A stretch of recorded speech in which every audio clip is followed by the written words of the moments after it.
hello लोगोफोर बुहुद गोबाव जाबायमोन आं इउटुबाव फैया दिनै फैफिनबाय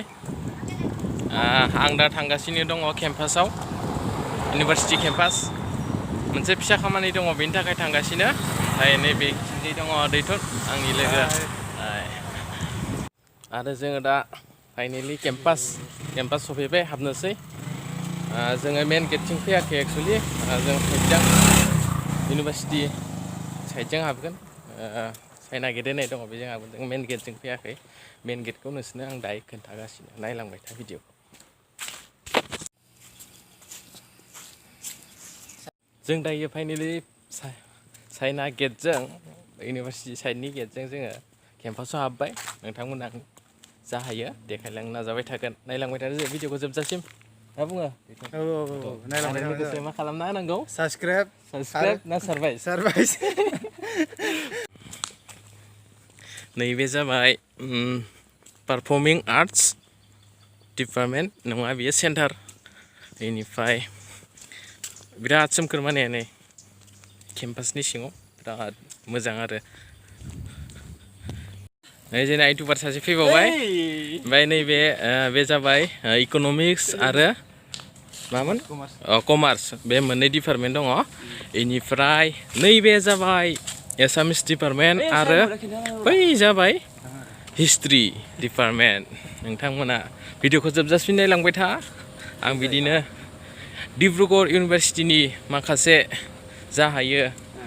डिपार्टमेन्ट सेन्टार आरो केम्पासखौ देखायनो नाजागोन नैबे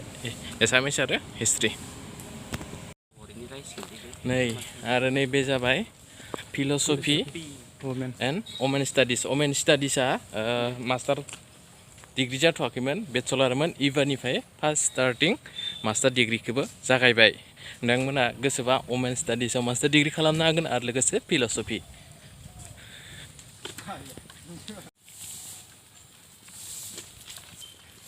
नैबे सारियालि बेनिफ्राय जों फिल्ड मोनो जों फार्स्ट ग्राउन्ड फिल्ड ओमफ्राय माबि साइन्सनि डिपार्टमेन्टआ जों दंजोबो ओमफ्राय जों दङ लाइब्रेरि गेस्ट हाउस ओमफ्राय नैबे रंघर बैयो ओमफ्राय बै जाबाय लेंगुवेज ओमफ्राय जों जाबाय बयस हस्टेल नैबे जेयाव दङ ओमफ्राय जों दा थांगासिनो डिब्रुगड़ इउनिभार्सिटि सेन्ट्रेल लाइब्रेरि थुदो नायलांबाय थादो नोंथांमोना आं देखायगोन सिङाव थानाय फिसा केन्टिन सेन्ट्रेल केन्टिन नोंथाङा बेयो आरो नैखि जाबाय डिपार्टमेन्ट अफ एन्थ्रप'लजि बे जाबाय केमिस्ट्रि नैबे केमिस्ट्रि डिपार्टमेन्ट आं नोंथांमोननो खोन्थागासिनो आरो नैबे जाबाय इन्दिरा मेरि कनफारेन्स हल बे सेमिनार जाबाय थायो नैथिं डिपार्टमेन्ट अफ केमिस्ट्रि गिदिरथारसिना मालाय आरो जोङो दा फाइनेलि सफैबाय डिब्रुगड़ इउनिभार्सिटिनि सेन्ट्रेल लाइब्रेरि नोंथांमोना नायनो हागोन नै बिथिंजाय नैबे बे जाबाय सेन्ट्रेल लाइब्रेरि डिब्रुगड़ इउनिभार्सिटि जा सोमखोर दै केम्पास सिङाव आरो बिसोर जाबाय जोंनि डिपार्टमेन्टनि लोगोफोर बिसोर खालामखांबाय गावसिनि खामानिखौ जाबाय नोंनि खामानिया औ ओमफ्राय माला फैनांगौ दाहाय दा 2:30 बाजियाव फैनांगौ नै बे जाबाय जोंनि डिब्रुगड़ इउनिभार्सिटि सेन्ट्रेल लाइब्रेरि नै जाबाय जोंनि हाइलु फ्रेन्ड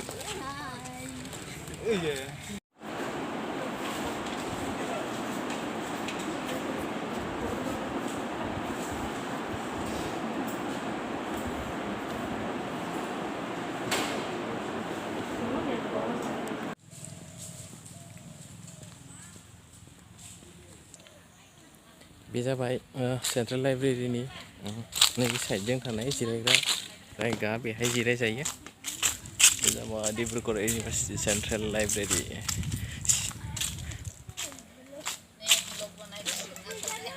हाय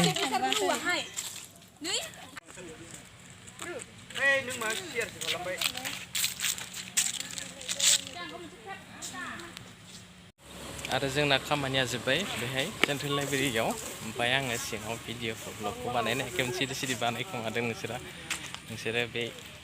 भिडिअखौ सिंनि बेखौ सिरि सिरि बानायखोमादों आं बे जाबाय मेन रड ओरै मेन गेटनिफ्राय फैनाय बे मेन रड ओमफ्राय जों गेस्ट हाउस ओमफ्राय जों ओरै गार्लस हस्टेल केन्टिन एडमिनिस्ट्रेटिभ बेजों थाङो ओमफ्राय जों दा बेजों थांथ'ला जों दा थांफिनगोन दहै फैनायजों बेनिफ्राय बैहाय आं नोंथांमोननो केन्टिन फिसा देखायदोंमोन ना बेहाय जागोन जानानै जोङो मेन गेटथिं थांगोन बेनिफ्राय आं नोंसोरनो गासैखौबो देखायजोबनो हाला मालाबा सम मोनोब्ला मोजां गासैबो केम्पासखौ देखायजोबगोन बिराद गुवार केम्पासा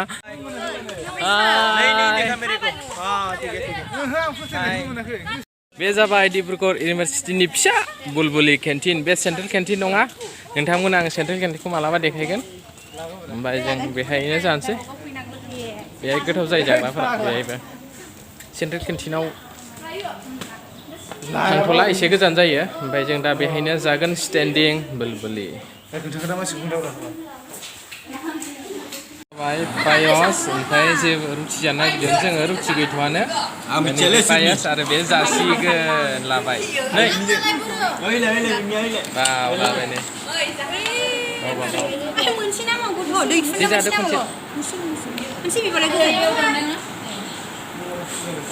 ओमफ्राय जोङो दा आमलेट जाबावगोन फैसा दङ साहा फैथ'वाखै ओमफ्राय जोङो जाखांना फैबाय ओमफ्राय नैबे जाबाय मेथामेटिक्स आरो स्टेटिस्टिक्स डिपार्टमेन्ट डिब्रुगड़ इउनिभारसिटि नोंथांमोना नायनानै देखायगोन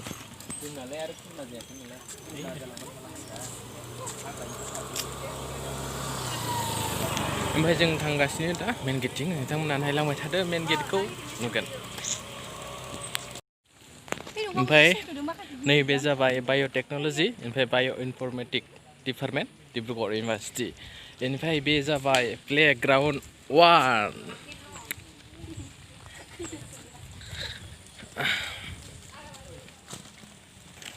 ओमफ्राय नैबे जाबाय मास कमिउनिकेसन ओमफ्राय applied geology department of Dibrugarh university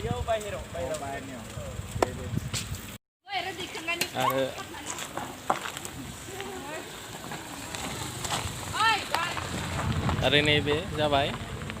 activity बेहाय रिहार्सल माबा माबि खालामो आरो बे जाबाय एक्टिभिटि ओमफ्राय जों दा मेन गेटथिं सरकार ओंखारहैगोन प्लेग्राउन्ड 1 बेहायनो जाजोबो हरनि फार्स्ट हरनि खेलाफोरा बेनिफ्राय जों दा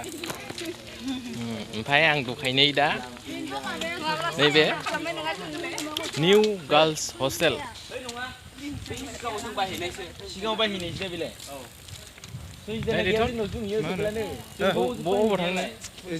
सेकेन्ड गेटआव थांनि ओमफ्राय बिलि बबाव थांनो सेकेन्ड गेटआव मा खामानि दं माबा डिसार्टेसननि बे डिसार्टेसन केस कभार बानायहैनांगौ बेनो जोंनि इउनिभारसिटियाव जमायै लास्ट बेरायनोबो जानो हागौ डिसार्टेसननि उनाव डिसार्टेसनखौ जोङो डिपार्टमेन्टआव साबमिट खालामनायनि उनाव डिब्रुगड़ इउनिभारसिटि बाय होनो हासिगोन दुखुबो मोनदों बेबायदि ज' लोगो मोनलायनाय नंलिया खनसेयैनो बेनिखायनो बेनो जोंनि गावनि लाइफखौबो साननांगौ जाबाय आरो स्टुडेन्ट लाइफनि लास्ट ममेन्ट मेमरिबल नैबे मालबकखौ देखाय मालबक नैबे आं ओइ बे मा जायो बे माबाब्रा मिउजियाम मोनसे अ बेयाव गोदोनि रेडिअ ओमफ्राय मा होनोमोनलाय नावनो टेलिफन बेफोर दंजोबो बेयाव मिउजियाम आं गाफेराखै दे बेयाव 18 सेन्चुरिनि दं मिउजियाम होनदों आरो डिब्रुगड़ इउनिभारसिटिनि हाबनो होयो सिङाव गुवार ओमफ्राय फिसा नुदों आरो बेहाय बेनिफ्राय जों दा थांगासिनो मेन गेट नायलांबाय थादों आरो जोङो नै मेन गेटनि खाथिजाय सर्टकाट ओंखारबोबाय बेनिफ्राय बै जाबाय मेन गेटआ बे गैया ओमफ्राय मेन गेटनिफ्राय हाबनानै सिदा बे जाबाय डिब्रुगड़ इउनिभारसिटि थोंजों एडमिनिस्ट्रेटिभ ब्लक बिल्डिं मोनहैयो बे जाबाय डिपार्टमेन्ट अफ फिजिक्स डिपार्टमेन्ट ओमफ्राय नै बेहाय सारियालि जायो ओरै गेस्ट हाउस थाखाबाय आं खोन्थाखाबाय ओमफ्राय जों बै दहाय आं फैनाय साइना गेट जों ओरै मोनहैयो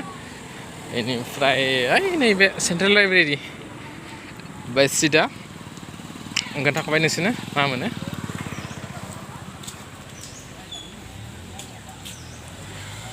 सान्दुं गोसाबा बिराद थान्दा जायो माने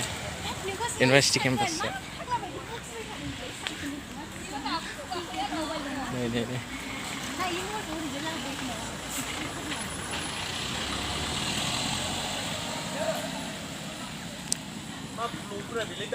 नै ओमफ्राय नैबे भिसिनि क्वार्टार बे ओमफ्राय नैबे आं पार्कखौ खोन्थागोन र' एसे खोन्थाहरगोन नोंसोरनो दा लकडाउननि थाखाय माने पार्कआव हाबहोआखै ओंखायनो आं बाहेरनिफ्रायनो माने एसे देखायहरगोन नोंथांमोननो ओमफ्राय नै लाइब्रेरि बे थाबाय ओमफ्राय नैबे जाबाय पार्कआ बे पार्कनि गेटआ बै सिगाङाव दं आरो पार्क ओमफ्राय नैबे डिब्रुगड़ इउनिभार्सिटिनि पार्क बेयो ओमफ्राय दा लकडाउननि थाखाय हाबनो होथ'वाखै आरो ओमफ्राय नै हाग्रा दुमजोब्बाय ओमफ्राय नैबे जोंना आबौ सिनायखाबाय बयबो सोर आबौ गुवारथारलै बे पार्कआबो ओइ उनथिंजो दंबावो बेनिफ्राय सिगांथिं दंबावो आरो नै नोंथांमोना नुबाय बे जाबाय डिब्रुगड़ इउनिभार्सिटिनि पार्कनि गेट आरो बेनि सिगाङावनो दङ डिब्रुगड़ इउनिभार्सिटि एडमिनिस्ट्रेटिभ ब्लक बिल्डिङा नैबे बेयो माने एडमिनिस्ट्रेटिभ ब्लकनि बे गेट ओमफ्राय बै सिङाव माबाया अफिसा नायलांबाय थादो नोंथांमोना आं एसे देखायबावनि बेनिफ्राय दङ नैबे साइडखि पार्कनि साइडखि दङ नैबे बिदि दं आरो नुहुरजोबाखै बे ओइ दंबावो आं खोन्थाहरगोन बेनिफ्राय बे डिब्रुगड़ इउनिभार्सिटिनि बे इनसाइड एसे नुदों आरो नुथायफोरखौ ओमफ्राय जाबाय फ्लाइट सिङाव हाबोआखै मा लकडाउननि थाखाय बन्द' जानानै दं COVID-19नि बै गुवार दंबावो दा नोंथांमोननो देखायनोसै बेनिफ्राय बेनि खाथियावनो जाबाय नैबे बै पार्कनि गेटआ थाबाय ओमफ्राय नैबे थिनिआलि ओमफ्राय ओजोंहाय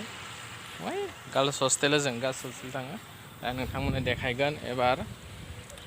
सेन्ट्रेल केन्टिन डिब्रुगड़ इउनिभार्सिटिनि नोंथांमोना नायबाय था सेन्ट्रेल केन्टिना माबायदि बै लामा ओजोंबो मोनहैयो माखासे डिपार्टमेन्ट दङ बेनिफ्राय नैबे जाबाय डिब्रुगड़ इउनिभार्सिटिनि सेन्ट्रेल केन्टिन नुवाखै र' मोजाङै बेनो जाबाय central canteen of Dibrugarh university आङो सिङाव थांथ'ला जों जाबोखाबाय नालाय बाहेरावनो ओमफ्राय बेयाव जाथ'ला ओमफ्राय दा आं फैफिनबाय बे पार्कआवथ' नङा बे पार्कआव बे लोगोफोरा दङ नेगासिनो ओमफ्राय बेयाव एसे जिरायनोसै ओमफ्राय आं थांगोन सेकेन्ड गेटआव थांगोन फार्स्ट गेटखि ओंखारगोन आरो सेकेन्ड गेटआ बन्द' नालाय फार्स्ट गेटखि ओंखारना सेकेन्ड गेटआव खामानि दं एसे नोंथांमोना भिडिअखौ नायलांबाय थादो जोबजासिम बै नेगासिनो आरो बे जाबाय डिब्रुगड़ इउनिभार्सिटि मेन गेट बेनो आरो नैबे जाबाय डिब्रुगड़ इउनिभार्सिटि मेन गेट बियो ओमफ्राय जों दा थांगोन अब्ला दिनैनि बे फिसा भिडिअआ बेखिनियानोसै लोगोफोर नोंथांमोना जुदि भिडिअखौ मोजां मोनदों लाइक आरो शेयार खालाम लोगोसे